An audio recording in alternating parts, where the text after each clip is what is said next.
नमस्कार दोस्तों, मैं अंकुर उपाध्याय स्वागत करता हूं आप सभी का एक बार फिर से अपनी नई वीडियो में। सबसे पहले तो आप सभी को क्लियर करना चाहूंगा, कल इन्फोसिस के जैसे ही नतीजे आए मैंने वीडियो पोस्ट करी थी और मैंने लिखा था फ्राइडे हो सकती है गिरावट। मुझे कमेंट आते हैं कि भाई क्या चेक कर लिया आपने, नंबर्स तो अच्छे हैं, बाजार में शेयर ऊपर जाएगा। मैंने रिव्यू करा भाई, मैंने देखा कि कुछ मिस हुआ है। मिस नंबर्स में नहीं हुआ था, मिस कमेंट्री में हुआ था। एक्चुअली में जब हम नंबर्स पढ़ते हैं ना, आप किसी वेबसाइट पे जाइएगा जैसे कि स्क्रीनर हो गया, वहां पे आपको कमेंट्री नहीं दिखती, वहां दिखते हैं केवल नंबर्स, फिगर्स। अगर मैं फिगर्स की पर्टिकुलरली बात करूंगा, आप बात करोगे वो नेगेटिव है, लेकिन कमेंट्री में इतना मजा आ गया कि शेयर का प्राइस रॉकेट हो सकता है कल के सेशन में। और अच्छी बात यह कि टाइम रहते मैंने अपने व्यूअर्स को ये चीज क्लियर कर दी थी। अराउंड 6:30 मैंने इन्फोसिस के रिजल्ट्स कहे थे कि खराब लग रहे हैं, बेकार लग रहे हैं, लेकिन अराउंड 7:35 या 7:50 पे मैंने आपके साथ डिस्कस किया था कि कमेंट्री बेहद स्ट्रांग है, उछल सकता है शेयर। और रात में एडीआर ने कर दिया है कमाल, 8% ऊपर इन्फोसिस का एडीआर बंद हुआ है। एडीआर का मैं आपको सिंपल बताना चाहूंगा, जो भारत के शेयर्स अमेरिका में लिस्टेड है न्यूयॉर्क स्टॉक एक्सचेंजेस पे, वो एडीआर के रूप में है। वहां पे क्या है, अगर कोई इन्फोसिस में इन्वेस्ट करना चाहता है तो वो इन्फोसिस का एडीआर खरीद सकता है, अमेरिकन डिपॉजिटरी रिसिट, सिंपल बात करी जाए तो। अब थोड़ा सा बात कर लेते हैं नंबर्स पे और गाइडेंस पे। सबसे पहले मैं आपको नंबर्स बताना चाहूंगा। जैसा कि मैंने आपसे कहा कि नंबर्स तो पढ़ोगे केवल फिगर फिगर तो मजा नहीं आएगा, क्योंकि है ही नहीं मजेदार, बेकार है। लेकिन गाइडेंस में मजा आ जाएगा। पहले मैं आपको रिजल्ट्स बता देता हूं एक बार, फिर चलेंगे गाइडेंस की तरफ। अगर रिजल्ट्स की बात करी जाए दोस्तों, तो कंपनी का जो क्वार्टर ऑन क्वार्टर बेसिस पे रेवेन्यू है वो 44,490 करोड़ से बढ़कर 45,480 करोड़ पे आता हुआ दिखा है। ऑपरेटिंग प्रॉफिट 10,535 करोड़ के सामने 10,634 करोड़ पे आता हुआ दिखा है।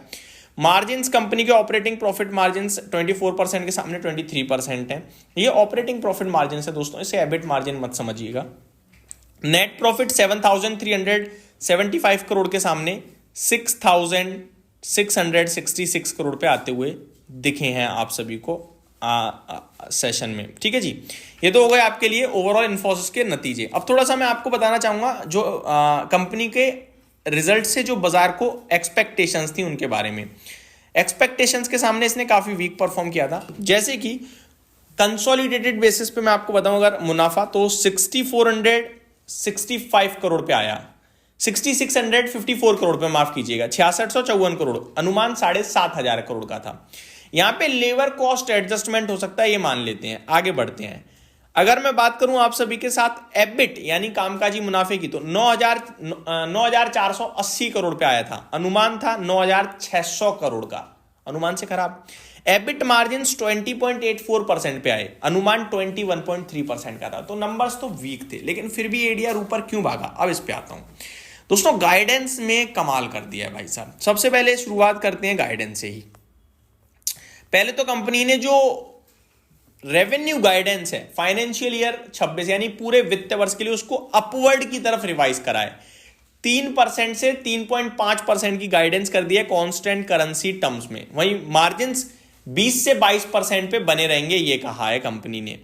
साथ ही साथ कंपनी ने कहा है Infosys delivered a strong Q3 performance demonstrating how differentiated value preposition in enterprise AI through Infosys Topage are consistently driving higher market share, said Salil Parekh, CEO and MD। तो जो कंपनी के CEO और MD हैं वो कह रहे हैं दमदार इन्फोसिस की ग्रोथ आ रही है, स्पेशली उनके AI टॉपेज के द्वारा लगातार मार्केट शेयर बढ़ रहा है इसका। तो ये जो कमेंट्री थी वो बाजार को बेहद पसंद आ गई है। During this quarter Infosys incurred an exceptional item to the extent of rupees 1,289 crore due to the impact of labour codes. सारे आईटी कंपनियों में लेबर कोड्स के जरिए एक वन टाइम एडजस्टमेंट आ रहा है, लॉस आ रहा है। इसमें भी आया है 1,290 करोड़ का, almost. In constant currency term revenue increase 1.7% YOY and 0.6% quarter on quarter. Operating profit during the quarter fell to 8,355 crore, down 6% YOY and 10.7% sequentially, यानी कि क्वार्टर ऑन क्वार्टर। तो नंबर्स में मजा नहीं है, लेकिन गाइडेंस में मजा है, जिसकी वजह से स्टॉक भागा है। टोटल टीसीवी की बात करी जाए, यानी टोटल कॉन्ट्रैक्ट वैल्यू की, तो लार्जर डील्स जो है वो जीते हैं ये $4.8 बिलियन के। With net new of 57%। तो ये सारी चीजें बाजार को पसंद आई हैं। सवाल ये उठता है क्या किया जाए दोस्तों। जब मुझे नंबर्स खराब लगे थे ना, तब भी मैंने आपसे कहा था कि 1580 के नीचे ही बेकार होगा, उससे पहले नहीं होगा, और नीचे होगा तो 1490 पे हमें खरीदना दोबारा पड़ जाएगा। अब ये 1580 तो ब्रेक करने वाला है नहीं इन नंबर्स के बाद। ऊपर से 8% एरिया ऊपर खड़ा है, तो ऊपर की बात करते हैं, ऊपर कहां जा सकता है टेक्निकली अगर देखा जाए तो। फिर अब इसमें 1680 का जो हाई लगा था अराउंड एग्जैक्टली मैं आपके साथ शेयर करना चाहूंगा, डे बताता हूं मैं आपको, 22 दिसंबर को ये वो पार कर गया, वो भागने के लिए तैयार है, और अब ये पूरे आईटी में जान डाल देगा, और ये ऊपर जाएगा दोस्तों लंबा 1850 तक। मेरा मानना ये है कि जिसके पास भी इन्फोसिस है पकड़ के बैठे रहो, अब आप फ्लाई करने वाले हो, फ्लाई इन द हाई। तो ये मेरी तरफ से आपके लिए अपडेट थी, उम्मीद करता हूँ डिटेल्स पसंद आई होंगी। Thank you so much for watching this video, have a great day guys.